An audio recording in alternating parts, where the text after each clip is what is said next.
ഇതാണ് പോഖറയിലെ പ്രശസ്തമായ ദേവി വാട്ടർഫോൾസ്. ഇതിനിങ്ങനെ പേര് വരാൻ കാരണം ഇവിടെ സ്വിറ്റ്സർലൻഡുകാരി ഒരു ടൂറിസ്റ്റ് വീണ് മരിച്ചു. പുള്ളിക്കാരിയുടെ പേര് ദാവിസ് എന്നായിരുന്നു. അത് പിന്നീട് ദേവി വാട്ടർഫോളായി തീർന്നു.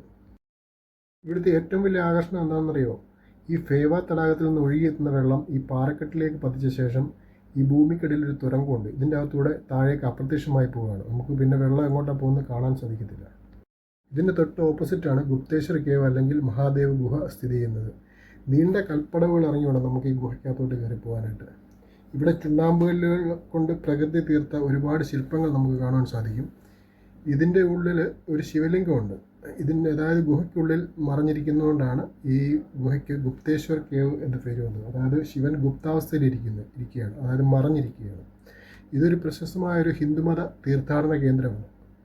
ഈ ഗുഹയ്ക്കുള്ളിൽ താഴേക്ക് ഇറങ്ങി ചെല്ലുമ്പോൾ നമ്മുടെ ദേവി വാട്ടർഫോൾസിൽ നിന്ന് ഭൂമിക്കടിയിലേക്ക് ഒഴുകിയെത്തുന്ന ജലം നമുക്ക് ഗുഹയ്ക്കുള്ളിൽ കാണുവാൻ സാധിക്കും. പ്രാദേശിക വിശ്വാസപ്രകാരം ഈ ഗുഹയ്ക്കുള്ളിൽ ഭഗവാൻ ശിവൻ രഹസ്യമായി വസിക്കുന്നു എന്നാണ് കരുതപ്പെടുന്നത്.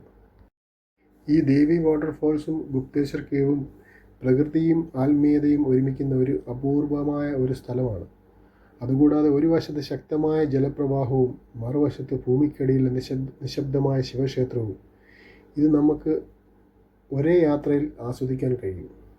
പോഖർ സന്ദർശിക്കുന്ന ഏതൊരാളുടെയും യാത്രയിൽ ഈ രണ്ട് സ്ഥലങ്ങളും നിർബന്ധമായും ഉൾപ്പെടുത്തേണ്ടതാണ്.